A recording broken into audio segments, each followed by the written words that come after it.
सर्वांना माझा सस्नेह नमस्कार.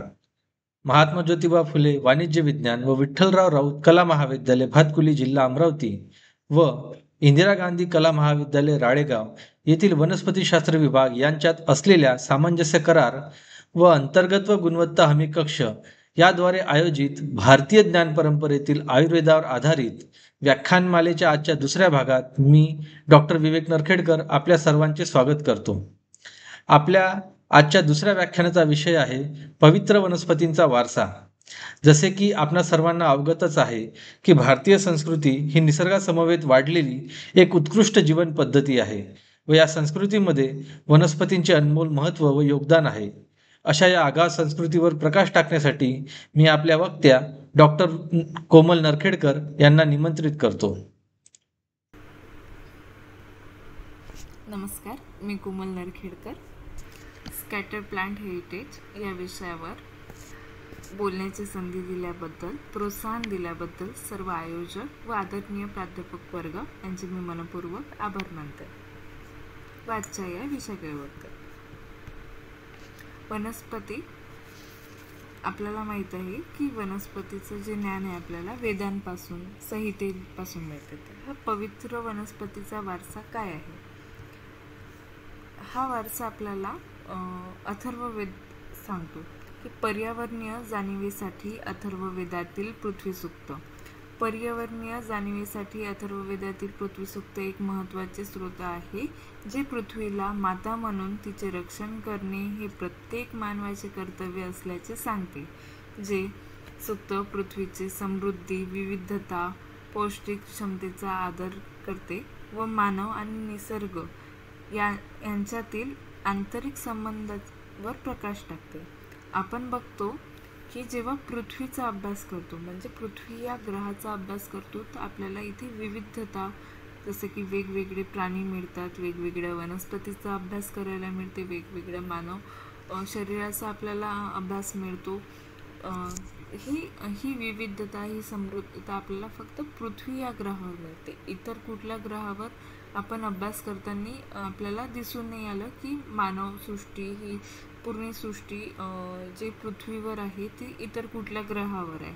पण हा आपल्यासाठी एक वारसा आहे, हा निसर्गाचा, या पृथ्वीचा, ज्याने आपल्याला हे जीवन दिलं. ती माता आहे आपल्यासाठी पृथ्वी.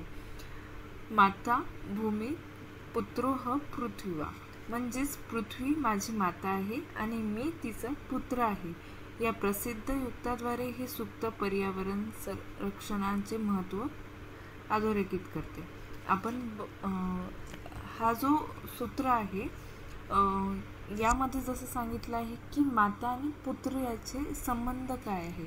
आपण आपल्या दैनंदिन जीवनातही बघतो की माता आणि पुत्राच्या संबंधामध्ये काय येते की जबाबदारी, सांभाळ करणे, आदर करणे, कृतज्ञता व्यक्त करणे, संरक्षण करणे, या सगळ्या गोष्टी त्यात येतात. तसेच पृथ्वी सूक्त म्हणजे पृथ्वी सूक्त म्हणजे काय आहे, पृथ्वीची कथा सांगितली की पृथ्वी काय आहे. तर पृथ्वी सूक्ताचे महत्त्व तिथे कसे पटवून दिले हे आपण बघत आहे की माता भूमी पुत्रोह पृथ्वीवा. आपण पाहिलं, हे पृथ्वी सूक्तातील एक प्रसिद्ध वाक्य आहे, जे पृथ्वीला माता म्हणून तिचे रक्षण करणे व पुत्र धर्माचे पहिले कर्तव्य असल्याचे सांगते. आपण पाहिलं की आपली जर माता असेल पृथ्वी, तर आपण तिचे रक्षण करणे, संरक्षण करणे ही आपली जबाबदारी आहे पुत्राची. पृथ्वीचे वैज्ञानिक चित्रण, जे सूक्त पृथ्वीचे सजीव, वन, नद्या, समुद्र या नैसर्गिक संपत्तीचा भंडार म्हणून वर्णन केलेलं आहे. पृथ्वी सूक्तात आपण जो वैज्ञानिक दृष्टिकोन, जो सजीव, निर्जीव, वन, नद्या, समुद्र, नैसर्गिक या सगळ्या संपत्ती, म्हणजे ही जी देणगी आपल्याला पृथ्वीने दिली आहे तिचा अभ्यास करायला मिळते. नैसर्गिक घटकांचा आदर, या सूक्तामध्ये पृथ्वीवरील सर्व सजीव, निर्जीव प्राणी, वनस्पती, हवामान, ऋतू यांचा आदर करण्याचा संदेश दिलेला आहे. आदर करण्याचा संदेश का बरं दिला आहे? आपण बघतो की आपल्या जीवनात प्राणवायूपासून तर अंतिम वायूपर्यंत, म्हणजे जीवन मिळाला तेव्हापासून तर मरणापर्यंत जो पण आपला काळ आहे, त्यात या सगळ्या गोष्टी महत्त्वाचे आहे. वनस्पती, हवामान, ऋतू, शरीरात बदल जे घडतात, आपल्याला ऊर्जा मिळते, ऊर्जा कमी होते, या सगळ्यासाठी या वनस्पती, प्राणी, सजीव, हवामान, ऋतू कारणीभूत ठरत असतात. तसंच आपण बघत आहे की पर्यावरणीय संतुलन का बरं ठेवायचं. हे सूक्त निसर्गाशी सुसंवादाने आणि सामंजस्याने जगण्याच्या महत्त्वावर जोर देते, ज्यामुळे पर्यावरण संतुलित राहते. आपण बघत आहे की पर्यावरण आता सीझननुसार आपल्याला ते जे चेंजेस आहे ते दिसत नाही, ऋतूनुसार बदल दिसत नाही. त्याचाच इफेक्ट आपल्याला दिसते की शेतीमध्ये चुकीच्या वेळेस पाणी आल्यामुळे पिकांचा नाश होतो, पीक व्यवस्थित फळं देत नाही, कुठले झाड फळं खराब होऊन जातात. या सगळ्यांचं संतुलन बिघडल्यामुळे, म्हणजे हे जे ग्लोबल वॉर्मिंग आपल्या मुळे जी वाढत आहे, जे पोल्युशन वाढत आहे, या सगळ्यांमुळे निसर्गाचं संतुलन बिघडत आहे. त्यामुळे त्याचाच इफेक्ट, त्याचाच आपल्याला जो इफेक्ट दिसतो आपल्या शरीरावर दिसतो. आधुनिक काळातील प्रासंगिकता.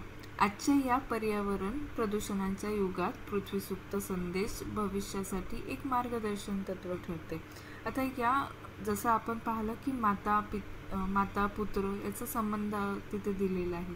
तर हा संदेश का बरं, तर जो आपण प्रदूषण आपल्या पर्यावरणात देत आहे, ज्यामुळे जसं की वाहनं आहे, जसं एअर पोल्युशन झालं, वॉटर पोल्युशन झालं, या सगळ्या गोष्टींमुळे काय होतं आहे की आपलं भविष्य, म्हणजे पुढे येणाऱ्या ज्या समस्या आहेत त्या वाढत आहे.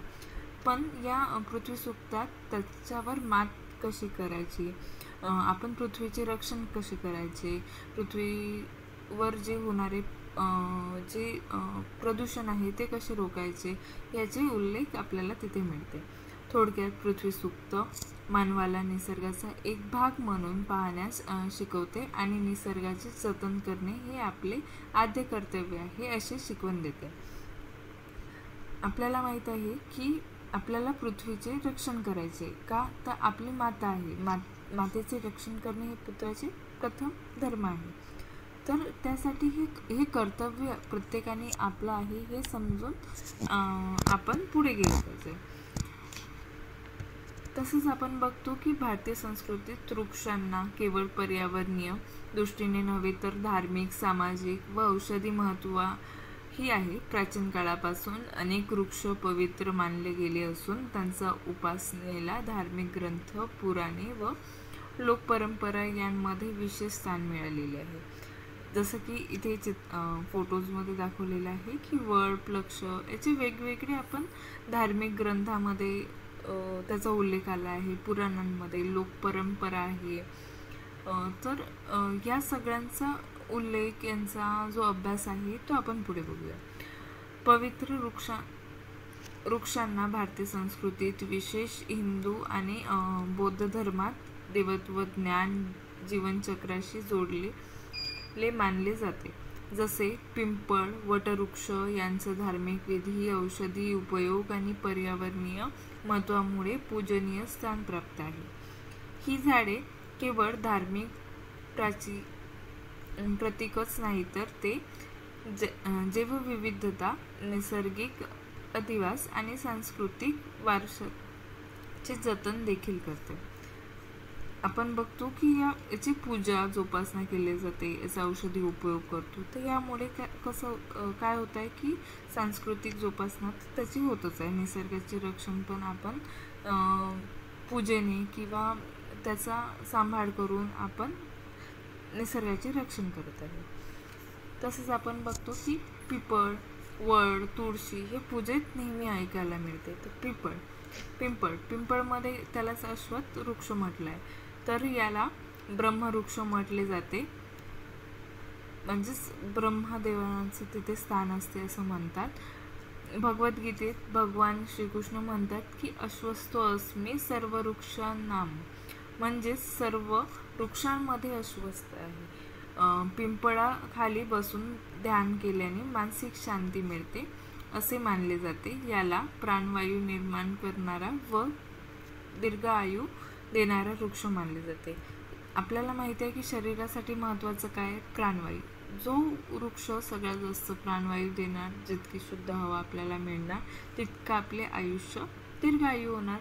त्यामुळे आपले रोगापासून आपली मुक्तता मिळणार. आपण बघतो पण की ऑक्सिजनमुळेच खूप सारे रोग, जे प्राणवायू आहे तो शुद्ध असला तर आपले रोग पण कमी होऊन जाते. त्यामुळे आयुष्य आणखी चांगलं होते. तसंच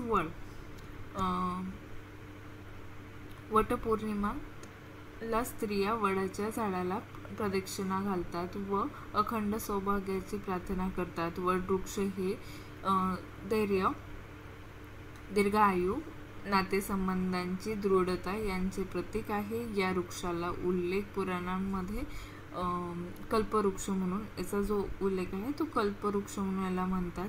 तसंच आपण तुळशी बघूया की तुळशी प्रत्येकाच्या घराबाहेर आहे. तुळशीला हिंदू संस्कृतीत माता समान मानले जाते. प्रत्येक घरात तुळशीचे रोपण लावण्याची परंपरा आहे. तुळशीच्या पूजेमुळे घरात शुद्धता व सकारात्मक ऊर्जा निर्माण होते असे मानले जाते. आयुर्वेदामध्ये तुळस ही अनेक औषधांमध्ये वापरली जाते. औषधांमध्ये तसंच पिंपळ पण वापरली जाते. असं म्हणतात की पिंपळाच्या पानावर जेवण केल्याने, जसं की इथे पाहायला आपण, मानसिक शांती मिळते. ज्याला विसरभोळेपणा, आपण बघतो की 50s एज जेव्हा क्रॉस होते तेव्हा आजी आजोबा झाले किंवा आई वडील झाले, थोडीशी विसरभोळेपणा आपला वाढतो. जसं की एखाद्या रूममध्ये येतात कुठलं काम करायसाठी, पण ते विसरून जातात की कशाला आले, कुठलं बोलायचं राहते ते विसरून जातात की काय बोलायचं. हा जो विसरभोळेपणा आहे हा पिंपळाच्या पानावर जेवण केल्याने तो कमी कमी आपल्याला होताना दिसते. तसेच तुळस बघूया की तुळशीच्या वरती कधी असं कुठले कीटक, जंतू दिसत नाही, कारण की ती शुद्ध सकारात्मक ऊर्जा देणारी, त्याचा जो गंध आहे तो कीटकांना दूर ठेवणारा आहे, म्हणजे जंतूला कमी करणारा. आपण बघतो की सर्दी खोकल्याच्या वेळेस पण तुळशीचा स्वरस घेतला जाते. याला म्हणतात की डासांपासून दूर ठेवते, म्हणून प्रत्येकाच्या घराबाहेर तुळशीचं झाड असलं पाहिजे असं म्हणतात. तसंच आपण बघूया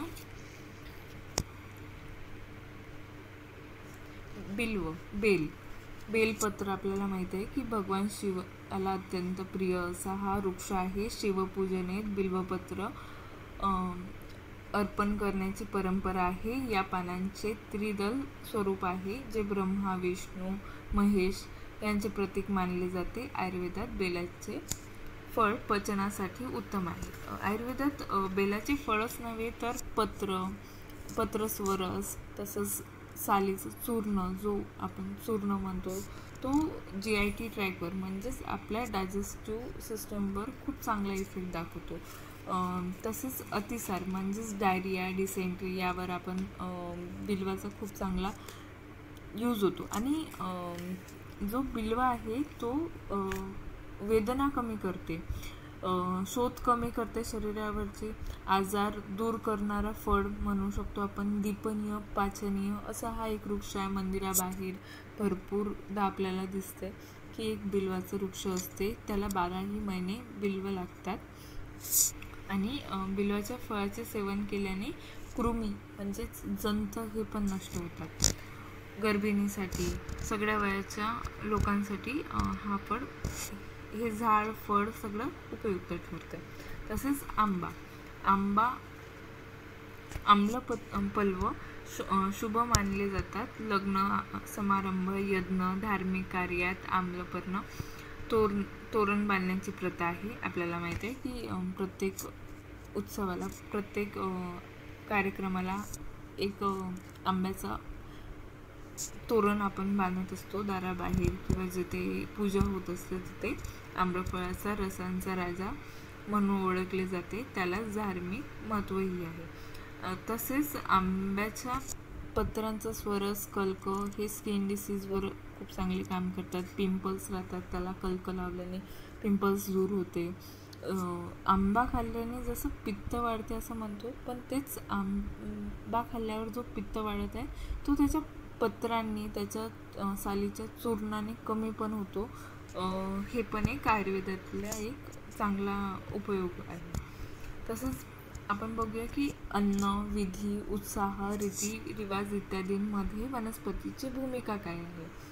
तर विधींमध्ये वनस्पतीची भूमिका तुळस प्रत्येक घरात पूजा आपण करण्यासाठी बघतो व धार्मिक विधींमध्ये वापर होते. दुर्वा गणेश पूजनासाठी आपण बघतो. बिल्वपत्र हे पण भगवान शंकरांना अर्पण करतात, त्यांना प्रिय आहे असं म्हणतो. शिवपूजनेत महत्त्वाचे स्थान दिले आहे. हळद, चंदन, कुंकू हे पूजेसाठी तिलक म्हणून वापरले जाते. शुद्धीकरण, सौंदर्य प्रतीक म्हणून वापरले जाते. या सगळ्यांचं महत्त्व काय. तुळस आपण बघतो की जंतूंना कमी करतो, आपले काळ श्वासचे रोग कमी करतो. तसेच बॅक्टेरिया, मायक्रोबॅक्टेरिया जे पण असतात त्यांना कमी करते, फंगलला कमी करते. दुर्वा हा शीतलता देतो. आपण बघतो की गणेश चतुर्थीच्या वेळेस पित्ताचा प्रकोप झालेला असतो, तर दुर्वासारखी जेव्हा वनस्पती आपल्या हाती राहते, त्याचा स्वरस किंवा ते सेवनात येते, त्यावेळेस आपला जो पित्ताचा त्रास असतो, आपल्याला आम्लपित्त असतो, पित्त असतो, अजीर्ण हे जे त्रास असतात ते दुर्वामुळे कमी होते. तसंच भगवान शंकरांचा जो बिल्वपत्र आहे, बेल चढवतो, त्याचे चूर्ण जुन्या काळात काय करायचे, बिल्वपत्राचे चूर्ण करून ठेवायचे आणि जेव्हा पण पोटाचे विकार व्हायचे, अतिसार व्हायचा, डिसेंट्री, टायफिया यासारखे विकार त्यांना दिसायचे, त्यावेळेस ते चूर्णाचं सेवन करायचे शिवपूजनेत आणि ते प्रसाद म्हणून त्याचा वापर करायचे, तर ते अधिक लाभदायी ठरायचं. तसेच हळद, चंदन आपण बघतो की पित्ताला कमी करणारं चंदन आहे. हळद हा जंतूंना अँटी मायक्रोबियल प्रॉपर्टीज दाखवते. हळद तसंच कुष्ठ म्हणजेच आपले स्किन डिसीजेसवर हळद चांगलं काम करते. तसेच तिलक, कुंकू जे म्हणू आपण, तिलकासाठी काम करते. ध्यान वाढवायसाठी कुंकूचा वापर चांगला होतो, सौंदर्यासाठी. तसेच सणामध्ये वनस्पतींचा उपयोग आपण बघतो की गणेश चतुर्थीला 21 पानांचा आपण अर्पण करत असतो, चढवत असतो गणपतीला. तर त्याचा उपयोग कसा आणि कुठले ते पानं आहे ते बघूया आपण. आघाडा म्हणजे आघाडा, दुर्वा, शमी, बेलपत्र, अपामार्ग, पिंपळ, तुळशी, आंबा, निंब, नारळ, अडुळसा, वासातुळा अडुळसा ज्याला म्हणतो आपण, तसेच जांभूळ, आवळा, बोर, पान, केळी, अपराजिता या 21 पत्र आपण चढवतो. तर त्याचं एक वनस्पतीचं एक वेगवेगळं महत्त्व आहे.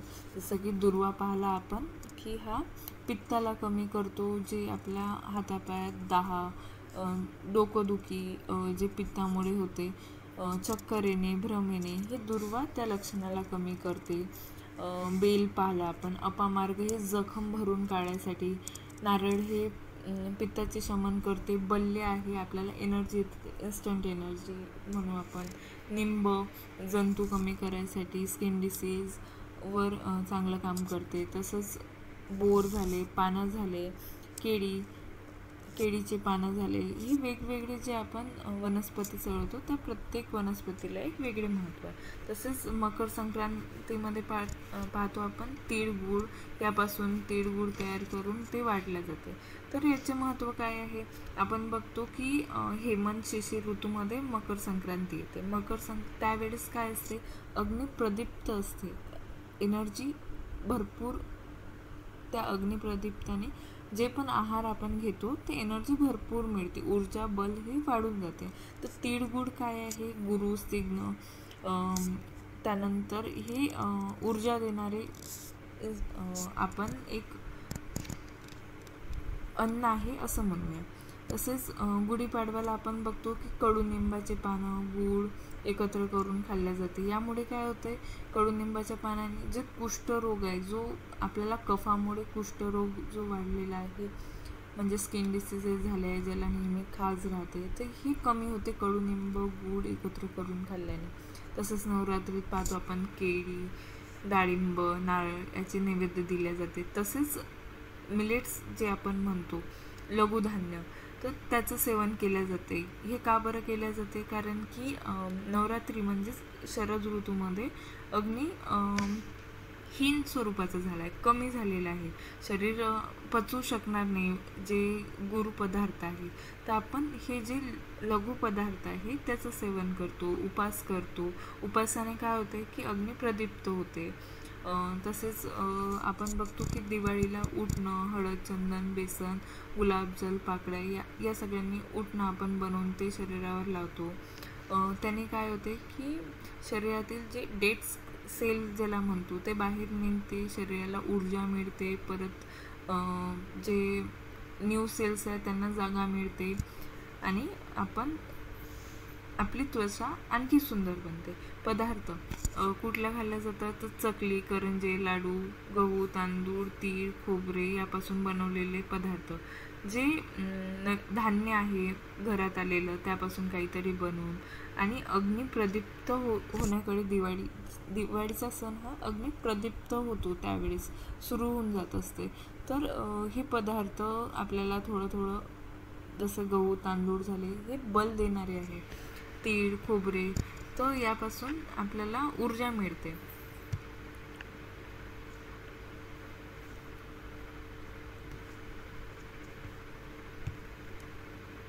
तसंच आपण बघत आहे की प्रथांमध्ये वनस्पतीची भूमिका, की लग्न समारंभामध्ये प्रथा आहे ही जुन्या आपण नेहमी बघतो की लग्न समारंभामध्ये आंब्याची पाने, केळीची झाडे, मंडप सजवण्यासाठी वापरले जाते. हळद लावण्याची प्रथा आहे.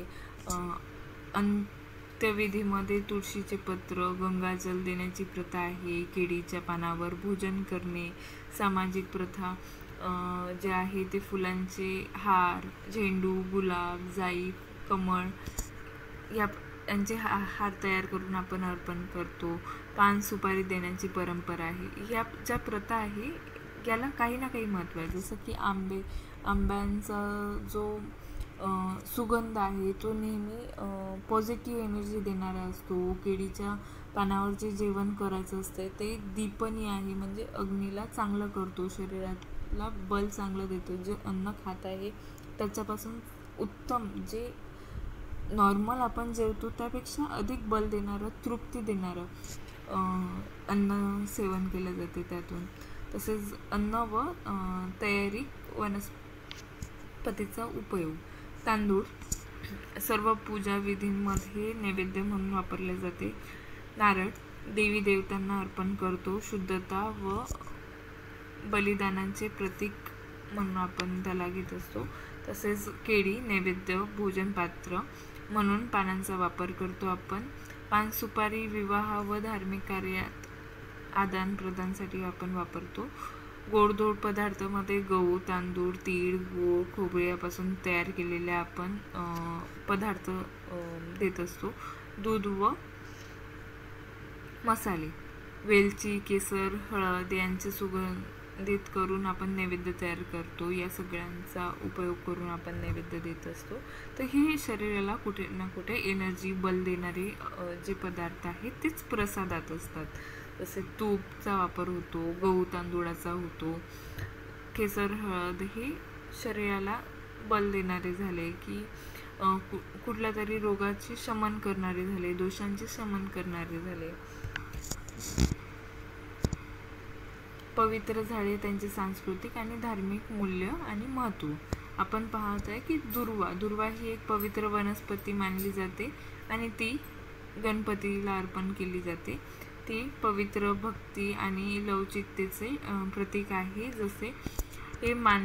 असे मानले जाते की ती देवी आशीर्वाद आणते आणि अडथळे दूर करते. म्हणजे पॉझिटिव्ह एनर्जी झाली ती, की ती जर असेल पूजेच्या स्थानी तर ती आपले जे अडथळे आहे ते दूर करणार. औषधीदृष्ट्या तिचा वापर जखमा भरण्यासाठी, रोगप्रतिकारशक्ती वाढवण्यासाठी, रक्तातील साखरेची पातळी नियंत्रित करण्यासाठी आणि शरीरातील विषारी घटक बाहेर काढण्यासाठी केली जाते. तसेच रक्तातील जी पित्तामुळे येणारी दृष्टी आहे ते दूर करते आणि त्याचं विरेचन करून बाहेर काढते. तसेच त्वचा विकारांमध्ये पण याचा उपयोग होतो. तुळस. हिंदू धर्मामध्ये तुळशीला देवी मानले जाते आणि ती भारतीय घरांमध्ये आढळणारी एक महत्त्वाची वनस्पती आहे. ती पवित्र व भक्तीचे प्रतीक आहे. आरोग्य व देवी संरक्षण देते हे असे मानले जाते. औषधीदृष्ट्या ती सर्दी, खोकला, दम्यासारख्या श्वासाच्या विकारांवर वापरली जाते. तसेच रोगप्रतिकारशक्ती वाढवण्यासाठी तिचा उपयोग करतो. तुळशी आपल्याला माहीतच आहे, सर्दी खोकल्यामध्ये आपण मधासोबत त्याचं चाटण घेत असतो. रोगप्रतिकारशक्ती इम्युनिटी वाढवण्यासाठी त्याचा खूप चांगला उपयोग होतो. केळी. केळीचे झाडे समृद्धी, सुपीकता, भरभराटीचे प्रतीक आहे. धार्मिक विधी आणि पूजांमध्ये याचा वापर केला जातो आणि झाडांचा प्रत्येक भाग शुभ मानला, म्हणजे पॉझिटिव्ह एनर्जी देणारा. केळीच्या पानांचा जो प्रभावाने कार्य करते, आपण जसं की मागच्या लेक्चरमध्ये पाहिलं रसवीर्य विपाक, तर त्याचा प्रभाव हा आहे की हा पॉझिटिव्ह एनर्जी देणारा आहे, आपली ऊर्जा वाढवणारा आहे. औषधी केळी हे ऊर्जा, पोटॅशियम, फायबर याचा चांगला स्रोत आहे. तसेच केळीचे फूल विविध विकारांमध्ये वापरले जाते. खोड केळीचं हे किडनी सारख्या विकारांमध्ये आपल्याला वापरताना दिसते. तसेच वटवृक्ष किंवा जीवनाचा वृक्ष म्हणून ओळखले जाते. अमरत्व, दीर्घ आयु आणि निवाऱ्याचे प्रतीक आहे हे झाड. ते भगवान विष्णूशी संबंधित आहे. औषधीदृष्ट्या त्याची साल पचन सुधारण्यासाठी, रक्त शुद्धी करण्यासाठी आणि रोगप्रतिकारशक्ती वाढवण्यासाठी वापर केला जातो. तसेच बेल हे सर्वात पवित्र वृक्षांपैकी एक मानले जाते आणि त्यांचे पान, बेलपत्र भगवान शिवला अर्पण केले जाते. हे आरोग्य, संपत्ती आणि समृद्धीशी संबंधित आहे. औषधीदृष्ट्या बघू, या फळाचा वापर पचनाच्या समस्यावर, शरीर थंड ठेवण्यासाठी आणि हाडे मजबूत करण्यासाठी केला जातो. तसेच उंबर ही वनस्पती धनसमृद्धी, संततीशी संबंधित आहे. तसेच शत्रूचा नाश करणे असे मानले जाते. यात आता जेव्हा आपण औषधी उपयोग बघू, तर हा शरीरातल्या दोषांचा नाश करणारा असा उल्लेख तिथे येतो. याच्या मुळांचा ब्रह्मा, सालीचा विष्णू आणि फांद्यांचा शिव असे मानले जाते. औषधीदृष्ट्या तिचा वापर विविध विकारांवर केला जातो. तसेच फळ खाण्यायोग्य असते. समग्र दृष्टिकोन व प्रादेशिक, पवित्र आणि आध्यात्मिक वनस्पती. नीम आपल्याला माहिती आहे सर्वीकडे दिसते. दक्षिण भागात किंवा सर्व भारतामध्ये आपल्याला निंबाची झाडं दिसतातच. याचा जो रस आहे तिक्त कषाय आहे, वीर्यशीत आहे, विपाक कटू आहे. तर वीर्यशीत असल्याने जो पित्ताचा उष्ण गुण आहे तो कमी करतो. त्वचा विकारांवर चांगला उपयोग होतो. स्तंभन कार्य करतो. जिथे जखम भरत नाही आहे तिथे आपण त्याचा वापर करतो. स्पिरिच्युअलमध्ये नकारात्मक शक्ती दूर करते. जसं आपण पाहिलं की निंबाच्या झाडाखाली बसल्यावर पॉझिटिव्ह एनर्जी येते. कुठले विचार येत असेल ते बंद होतात. ज्याला डिप्रेशन वगैरे असेल तर त्यांनी वड, प्लक्ष सारखे झाडं, निंब, आंबा या झाडाखाली बसल्याने ते जो डिप्रेशनचा एक भाग आहे तो आपल्या रोगांमधून कमी होतो. तसेच हवन पूजेसाठी याचा वापर केला जातो. आपण बघतो की याची जे लाकूड तयार होतो तो हवनमध्ये, पूजेमध्ये वापरले जाते. मेडिसिन पर्पज पाहिला की रक्तशुद्धी करते, त्वचा रोग, दंताचे रोग हे दूर करते. तसेच एन्व्हायरमेंटलमध्ये हवा शुद्धी करणारा प्रदूषण कमी करणारा आहे. तसेच नीम हा स्वस्थ वाढवणारा म्हणून म्हणजे स्वास्थ्य जे आपले विकार आहे विकारांना दूर करणारा तसेच कांबला पांडू म्हणजेच जॉन्डिस, तसेच ॲनिमिया, रक्तपित्तासारखे शरीरात दाह असेल तर ते दूर करते. शीतवीर्य असल्याने शीतलता शरीराला देते. तसेच आपण बघूया की आवळालाच याचा जो रस आहे तो आम्ल, कषाय, मधुर, तिक्त, कटू हा असतो. तसेच याचा वीर्यशीत आहे, विपाक मधुर आहे. स्पिरिच्युअल त्याचा पर्पज बघू ह्या कार्तिक महिन्यात आवळ्याची पूजा केली जाते.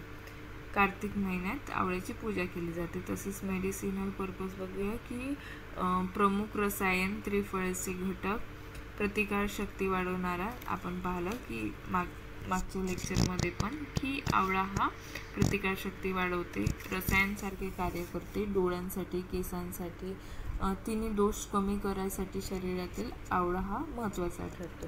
तसेच संबंधित जितके विकार आहेत त्यांना कमी करतो. UTI सारखे विकारांना कमी करतो. GIT ट्रॅक म्हणजे दीपन पाचनीय सारखे कार्य हा आवळा करत असतो.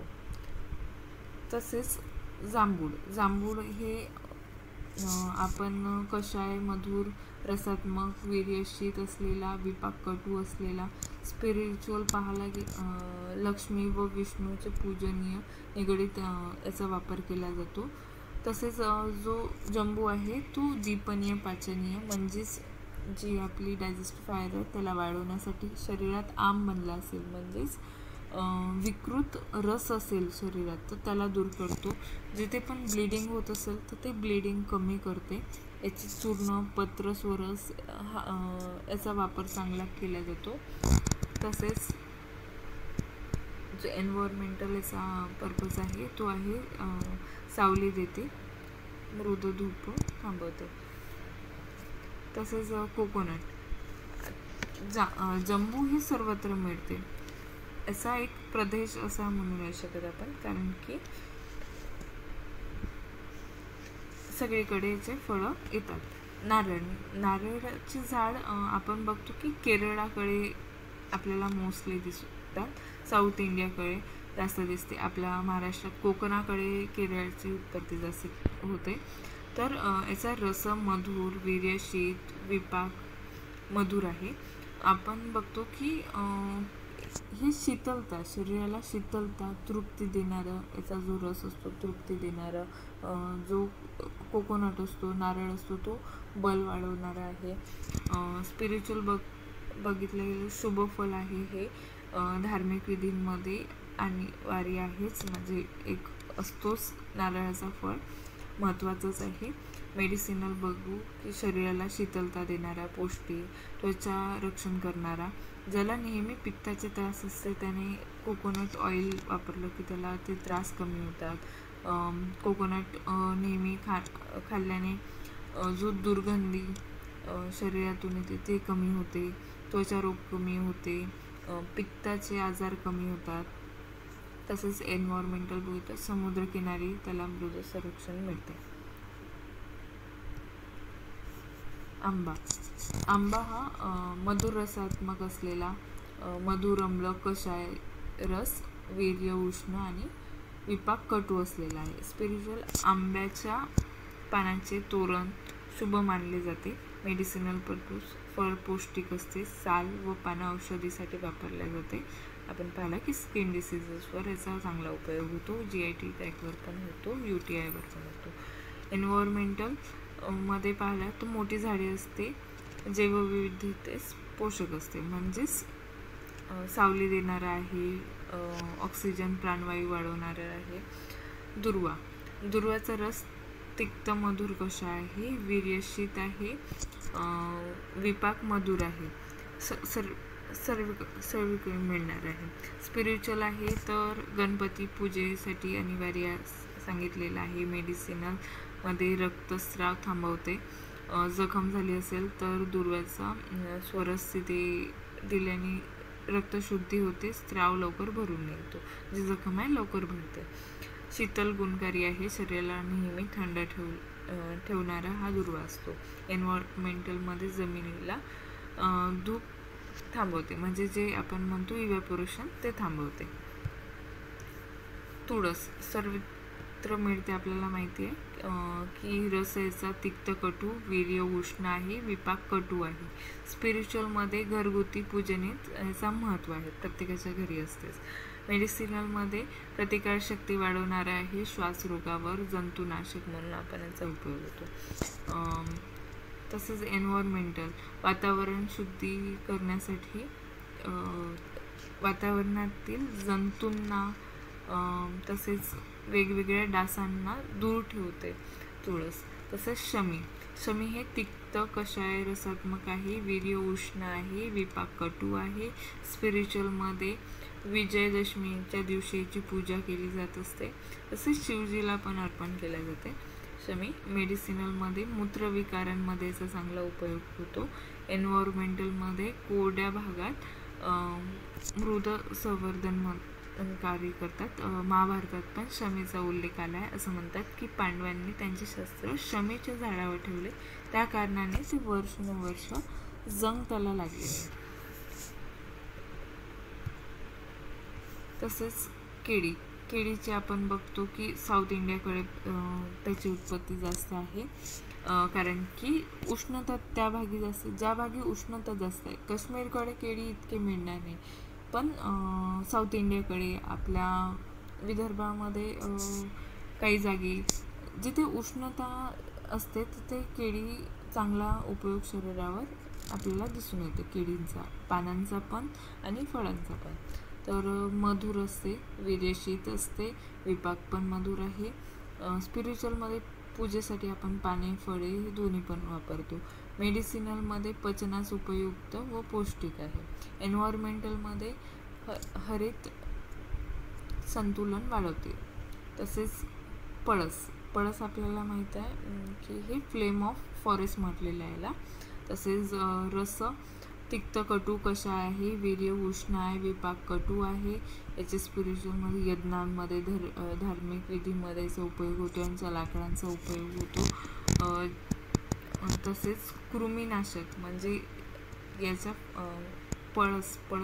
पळसाच्या फुलांचा स्वरस जेव्हा आपण त्यांनी स्नान करतो किंवा त्याचा उपयोग साबणांमध्ये होतो, स्किन केअरच्या प्रोडक्टमध्ये होतो, ही त्वचा रोगांवर उपचार होतो. एन्व्हायरमेंटलमध्ये जैविक विविधतेत पोषक आहे. तसेच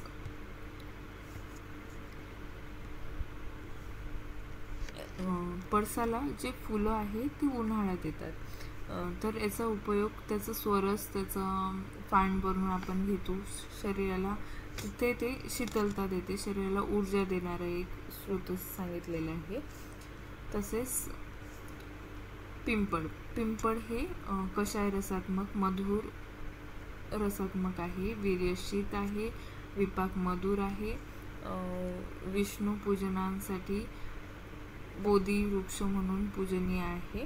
तसेच याचा उपयोग जे स्त्री रोगांमध्ये म्हणजेच गर्भ संबंधित विकारांमध्ये याचा उपयोग होतो. मनोविकारांमध्ये म्हणजे मानसिक विकार जर असेल तर तिथे पण पिंपळाचा उपयोग होतो. तसेच एन्व्हायरमेंटल पाहिलं की 24 तास पण प्राणवायू देणारा एक वृक्ष आहे. वड याचा रस कशा आहे, वीर्यशीत आहे, विपाक कटू आहे. स्पिरिच्युअल वटपौर्णिमा पूजनीय आहे. मेडिसिनलमध्ये दात, हाडांसाठी, मधुमेहासाठी, रक्तस्राव यामध्ये उपयुक्त वड आहे. एन्व्हायरमेंटलमध्ये पाहता मोठी सावली व जैवविविधतेसाठी याचा उपयोग केला जातो. तसेच बेल हे आपल्याकडे मिळणारा एक कॉमन प्लांट म्हणू शकतो आपण, सामान्यला आपल्याला दिसते. तर बिल्व हे कषाय तिक्त आहे, वीर्यशीत आहे, विपाक कटू आहे. स्पिरिच्युअलमध्ये शिवपूजनासाठी वापरल्या जाते. मेडिसिनमध्ये पचनविकारांमध्ये, अतिसारामध्ये उपयुक्त ठरते. तसेच एन्व्हायरमेंटलमध्ये दुष्काळी भागात धरणारा वृक्ष आहे हा. तसेच उंबर हा कषाय मधुर रसात्मक आहे, वीर्यशीत आहे, विपाक्याचा मधुर आहे. स्पिरिच्युअलमध्ये धार्मिक विधीमध्ये पान फळांचा वापर केला जातो. मेडिसिनलमध्ये फळं पौष्टिक व रक्तविकारांवर उपयुक्त ठरते. एन्व्हायरमेंटलमध्ये प्रदूषण, शोषण व छाया देणारे वृक्ष आहे. थँक्यू.